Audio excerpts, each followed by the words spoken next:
Preventívno-osvetové podujatie Nehejtujem, dávam like má za sebou už 4. ročník. Na akcii určenej pre žiakov základných škôl z okresu Dolný Kubín sa tentokrát zamerali na digitálny svet.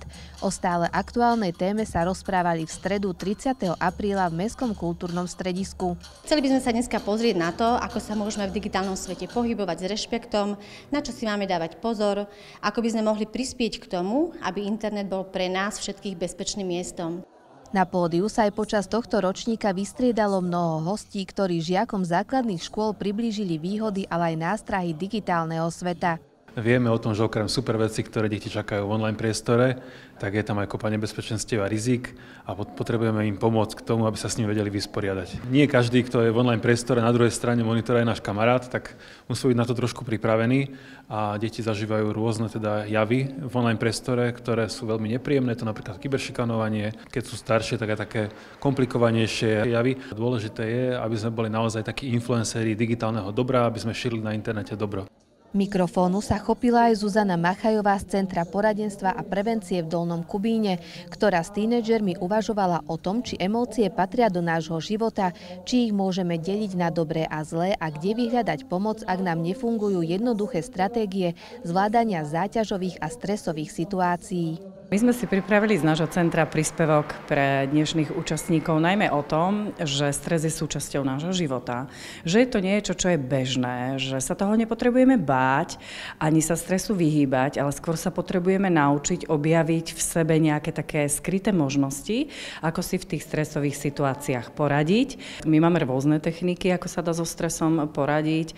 Ideálne je sa trošku zastabilizovať, rozdýchať to a možno sa začať sústrediť na niečo iné, napríklad na to, čo je okolo mňa, aké predmety sú okolo mňa, akí ľudia a sústrediť sa na najbližší ďalší krok, pretože každý jeden krok vpred je v podstate to, čo potrebujeme. Urobiť ďalší krok a prežiť dnešný deň, nedávať si možno zbytočne veľké ciele, lebo včerajšok nezmeníme, zajtrajšok ešte nebol a máme iba ten dnešok a ten si vieme veľmi pekne užiť a urobiť si ho príjemný a pekný nielen sebe, ale aj tým ostatným. Jedným z hostí bol aj Roman Klein z klubu Garáž, ktorý súčasťou podujatia nebol poprvýkrát. Žiakom opäť posunul niekoľko užitočných rád a hovoril aj o rizikách v online svete.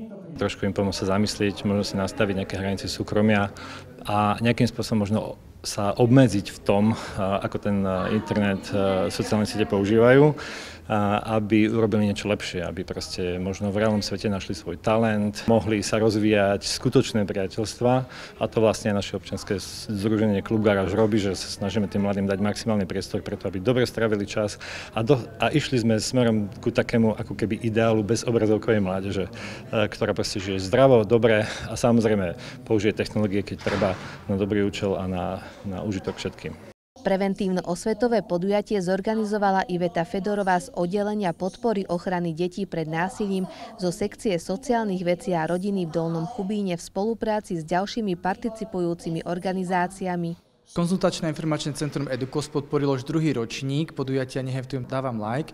Podporili sme ho v rámci nášho nízkoprahého programu pre mládež, financovaného Ministerstvom školstva a NIVAM.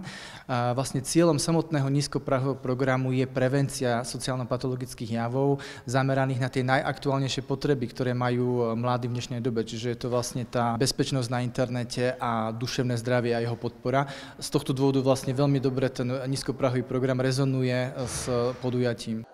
Prednášky na preventívno-osvetovom podujatí osviežil aj kultúrny program v podaní žiakov zo základných škôl z celého okresu, a to v štýle rovesníci rovesníkom.